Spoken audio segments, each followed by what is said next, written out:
ಇನ್ನು ಮೈಸೂರಿನಲ್ಲಿ ಅಂಬಾರಿ ಆನೆ ಅಭಿಮನ್ಯು ದಂತ ಕಟ್ಟಾಗಿ ಹೋಗ್ಬಿಟ್ಟಿದೆ. ಮರದ ದಿಮ್ಮಿ ಸಾಗಿಸುವಾಗ ದಂತದ ತುದಿ ಕಟ್ಟಾಗಿರೋದು. ಮೈಸೂರಿನಲ್ಲಿ ಅಂಬಾರಿ ಹೊರುವಂತಹ ಆನೆ ಅಭಿಮನ್ಯುವ ದಂತ ಏನಿದೆ ಅದರ ತುದಿಯ ಭಾಗ ಕಟ್ಟಾಗಿದೆ. ಎಡಭಾಗದಲ್ಲಿ ದಂತದ ತುದಿ ಭಾಗದಲ್ಲಿ ಮುರಿತ ಆಗಿರುವಂಥದ್ದು. ಮರದ ದಿಮ್ಮಿ ಸಾಗಿಸುವಂತಹ ಕೆಲಸವನ್ನ ಅಭಿಮನ್ಯು ಕೈಯಲ್ಲಿ ಮಾಡಿಸ್ತಾ ಇದ್ರು. ಪಶು ವೈದ್ಯರಿಂದ ಗಜರಾಜನ ಆರೋಗ್ಯ ಪರಿಶೀಲನೆ ಆಗ್ತಾ ಇದೆ. ಯಾವುದೇ ಆತಂಕ ಇಲ್ಲ ಅಂತ ಪಶು ವೈದ್ಯರು ಮಾಹಿತಿಯನ್ನು ಕೊಟ್ಟಿದ್ದಾರೆ. ಸರಗೂರಿನಲ್ಲಿ ಹುಲಿ ಕಾರ್ಯಾಚರಣೆಯಲ್ಲಿರೋ ಅಭಿಮನ್ಯು, ಮತ್ತಿಗೋಡು ಆನೆ ಶಿಬಿರದಲ್ಲಿ ಕ್ಯಾಪ್ಟನ್ ಅಭಿಮನ್ಯು ಅಂಡ್ ಟೀಮ್ ಇದೆ. ಸೊ ಮರದ ದಿಮ್ಮಿ ಕಠಿಣವಾದ ವಸ್ತುವಿಗೆ ಬಡ್ದು ತುಂಡಾಗಿರೋ ಬಗ್ಗೆ ಮಾಹಿತಿ ಇದೆ. ಸೊ ಇಲ್ಲಿ ಮರದ ದಿಮ್ಮಿಯನ್ನ ಸಾಗಿಸುವಂತ ಕೆಲಸ ಆಗ್ತಾ ಇತ್ತಾ ಅಥವಾ ಅಭಿಮನ್ಯುನೇ ಹೋಗಿ ಮರದ ದಿಮ್ಮಿಗೆ ಅಥವಾ ಯಾವ್ದಾದ್ರು ಕಠಿಣವಾಗಿರುವಂತಹ ವಸ್ತುವಿಗೆ ಹೋಗಿ ಗುದ್ದಿದಂಥ ರಭಸಕ್ಕೆ ಆ ತುದಿ ಏನಾದರೂ ಕಟ್ಟಾಯ್ತಾ ಅನ್ನೋದ್ರ ಬಗ್ಗೆ ಮಾಹಿತಿ ಸಿಗಬೇಕಿದೆ. ಪಶು ವೈದ್ಯರು ಸ್ಪಾಟ್ಗೆ ಬಂದಿದ್ದಾರೆ.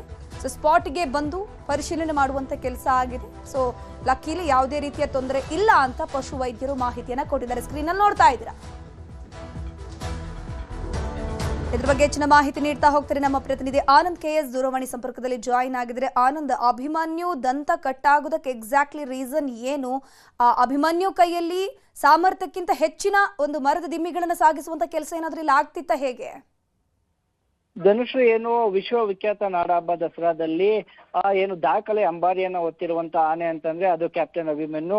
ಅಲ್ಲದೆ ಕೇವಲ ದಸರಾಗಷ್ಟೇ ಅಲ್ಲ, ಕ್ಯೂಂಬಿಂಗ್ ಸ್ಪೆಷಲಿಸ್ಟ್ ಅಂತಾನೂ ಕೂಡ ನಾವು ಅಭಿಮನ್ಯುವನ್ನ ಕರಿತೀವಿ. ಯಾಕಂತ ಹೇಳಿದ್ರೆ ಸುಮಾರು 100ಕ್ಕೂ ಹೆಚ್ಚು ಕಾರ್ಯಾಚರಣೆಯಲ್ಲಿ ಈತ ಭಾಗವಹಿಸಿದ್ದಾನೆ. ಸುಮಾರು 100ಕ್ಕೂ ಹೆಚ್ಚು ಹುಲಿಗಳನ್ನು ಕೂಡ ಈತ ಸೆರೆ ಹಿಡಿದಿರುವಂತದ್ದು. ಅಲ್ಲದೆ ಅನೇಕ ಕಾರ್ಯಾಚರಣೆಗಳಲ್ಲೂ ಕೂಡ ಪ್ರಮುಖವಾಗಿ ಎಲ್ಲಾ ಆನೆಗಳ ತಂಡವನ್ನ ನಿಭಾಯಿಸೋದು ಕೂಡ ಈ ಅಭಿಮನ್ಯು. ಈ ಹಿನ್ನೆಲೆಯಲ್ಲಿ ಕಳೆದ 3-4 ದಿನಗಳ ಹಿಂದೆ ಅಭಿಮನ್ಯು ಕೆಲಸ ಮಾಡುವಂತ ಸಂದರ್ಭದಲ್ಲಿ ಮರದ ದಿಂಬಿಯನ್ನ ಎತ್ತಬೇಕಾದ್ರೆ ಆತನ ದಂತದ ಮುಂಭಾಗ ಕಟ್ಟಾಗಿರುವಂತದ್ದು. ಸಾಮರ್ಥ್ಯಕ್ಕಿಂತ ಹೆಚ್ಚು ಅಂತೇನಿಲ್ಲ, ಆದ್ರೆ ಅಭಿಮನ್ಯುವಿನ ಸಾಮರ್ಥ್ಯ ಇದೆಯಲ್ಲ ಅದು ಎಲ್ಲರನ್ನೂ ಕೂಡ ಆಶ್ಚರ್ಯಪಡಿಸಿದೆ. ಯಾಕಂತಂದ್ರೆ ಎಂತ ದೈತ್ಯ ಕಾಡಾನೆಯನ್ನು ಕೂಡ ಈತ ಸೆರೆ ಹಿಡಿತಾ ಇದ್ದ, ಆತನ ಜೊತೆ ಕಾಳಗಕ್ಕೆ ಇಳಿತಿದ್ದ. ಆದ್ರೆ ಇದು ಸುಮಾರು ವರ್ಷಗಳಿಂದಲೂ ಕೂಡ ಇಂಥ ಕಾರ್ಯಾಚರಣೆಯಲ್ಲಿ ಭಾಗವಹಿಸಿ ದಂತದ ಮುಂದಿನ ಭಾಗ ಏನಿತ್ತು ಅದು ಚೂಪಾಗಿ ಸಮದಿತ್ತು.